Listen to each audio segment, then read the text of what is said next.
Ja, soweit der Kanzler. FDP-Chef Christian Lindner wiederum wirft Olaf Scholz jetzt ein falsches Spiel vor. Der Bundeskanzler habe den Bruch der Ampelkoalition vorsätzlich herbeigeführt. Lindner reagierte heute Mittag noch einmal auf viele der Vorwürfe und Narrative und stellte seine Sicht der Dinge dar. Aber wir treffen in diesem Moment auch eine Entscheidung über unsere politische Kultur. Parteien stehen im demokratischen Wettbewerb. Eine Regierung wägt und ringt intern um Lösungen. Dabei kommt es manchmal zu politischen und manchmal auch zu menschlichen Enttäuschungen. Ich habe viele Worte über die FDP und über mich gehört. Manches macht mich betroffen, manches ist Anlass zum Nachdenken, anderes ist schlicht falsch. Ich habe mich dennoch entschieden, mich an dieser Form der öffentlichen Auseinandersetzung nicht zu beteiligen. Zu staatspolitischer Verantwortung gehört auch Stil in der Öffentlichkeit, damit die Demokratie keinen Schaden nimmt. Darüber möchte ich sprechen. Bei mir im Studio Lukas Köhler, er ist stellvertretender FDP-Fraktionsvorsitzender. Ganz herzlich willkommen. Grüße Sie. Bundespräsident Steinmeier, der sagte heute, es ist, ich muss zitieren, nicht die Zeit für Taktik und Scharmützel. Ich erwarte von allen Verantwortlichen, dass sie der Größe der Verantwortung gerecht werden. Wir hören jetzt ein Hin und Her, ein Nachtreten, ein Taktieren jetzt schon. Werden alle Beteiligten der Verantwortung, um die es jetzt geht, gerecht? Ich glaube, im Moment ist das nicht der Fall. Ich glaube, gestern hat Olaf Scholz ein Angebot von Christian Lindner bekommen, das sinnvoll gewesen wäre, nämlich jetzt eine Regierung fortzuführen, bis es zu Neuwahlen kommt, quasi eine Übergangsregierung für diese Zeit, um jetzt handlungsfähig zu sein, zum Beispiel beim Haushalt. Das hat Christian Lindner Olaf Scholz angeboten, zu sagen, die Minister verbleiben in einer Regierung, die das Nötige tut, was jetzt noch umgesetzt werden kann, um dann möglichst schnell Neuwahlen vorzubereiten. Auf der anderen Seite, es kann nicht sein, dass wir dieses Land gerade in der Wirtschaftspolitik nicht voranbringen. Wir haben eine der größten Krisen, die wir uns vorstellen können. Und dann machen wir als Freie Demokraten anständige Vorschläge, wie man das lösen kann. Die werden breit in den Medien, in der Wissenschaft, aber auch bei den Unternehmen als sehr, sehr positiv, als genau das Richtige angenommen. Und da nicht drüber zu sprechen, auch das kann keine Verantwortung sein. Nun will aber ja genau Olaf Scholz eine Minderheitsregierung fortführen und die Vertrauensfrage erst Mitte Januar stellen. Das heißt, im März gäbe es dann erst Neuwahlen. Die FDP ist jetzt nicht mehr Teil der Regierung. Wie sehen Sie das? Sollte das schneller geschehen, eben auch um Unsicherheit zu nehmen, auch für die Wirtschaft?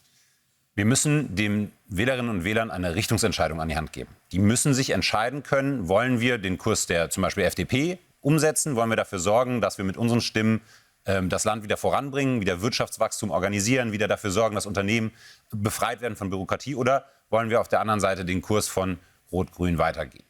Und diesen Wechsel, diese Entscheidung, das müssen die Wählerinnen und Wähler so schnell wie möglich treffen müssen. Wir brauchen eine stabile Regierung, die ein klares Portfolio vorlegt, wie dieses Land wieder nach vorne kommen kann, wie die Menschen wieder stolz auf Deutschland werden können. Und das funktioniert nur mit Neuwahlen, deswegen sollten die so schnell wie möglich kommen. Ist aber eine sehr schwierige Situation für die FDP, wenn wir uns Umfragen angucken, auch die letzten Wahlergebnisse auf Landesebene zumindest. Da ist die FDP rausgeflogen. Bundesweit sieht es nicht gerade rosig aus. Jetzt sagt Christian Lindner gerade heute, er will die Liberalen in die kommende Bundestagswahl führen. Sind Sie überhaupt dafür? Halten Sie das für sinnvoll? Wie gesagt, in den letzten Jahren hat die FDP massiv verloren.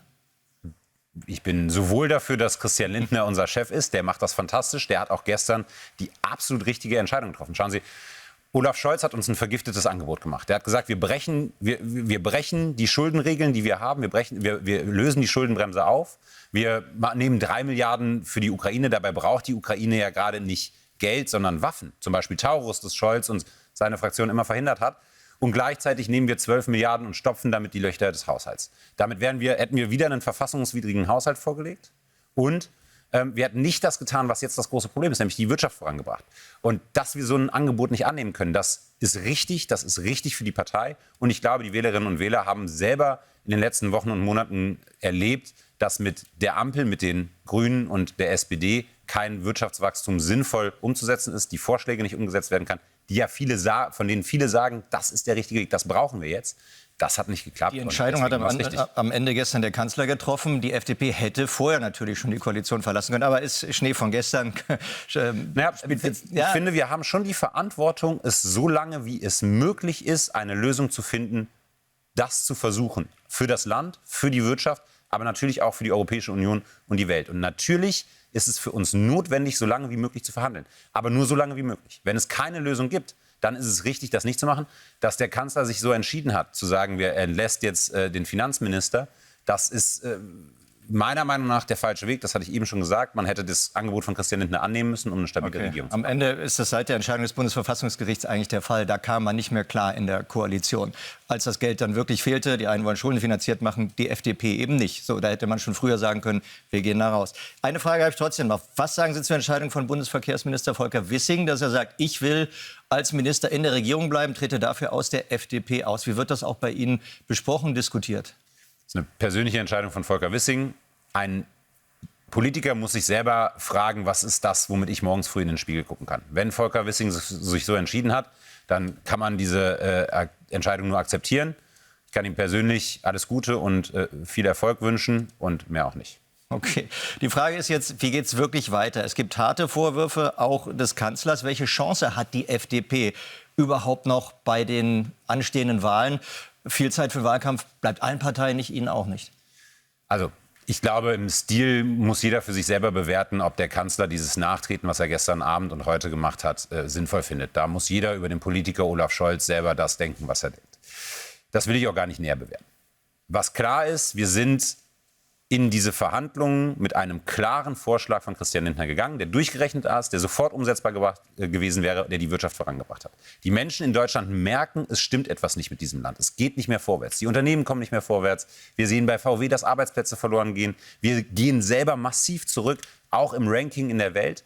Und deswegen mache ich mir um die FDP und deren Position keine Sorgen. Ich glaube sogar viel mehr, dass wir in der nächsten Regierung beteiligt werden, weil die Bevölkerung sieht, dass die Vorschläge, die wir machen, die richtigen sind, die notwendigen sind.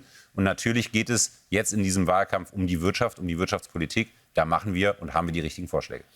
Wir werden natürlich auch die Wahlkampf und die Wahl begleiten. Lukas Köhler, stellvertretender FDP-Fraktionsvorsitzender, herzlichen Dank für den Besuch an diesem Tag, an dem immer noch viel passiert in Berlin hier im Studio.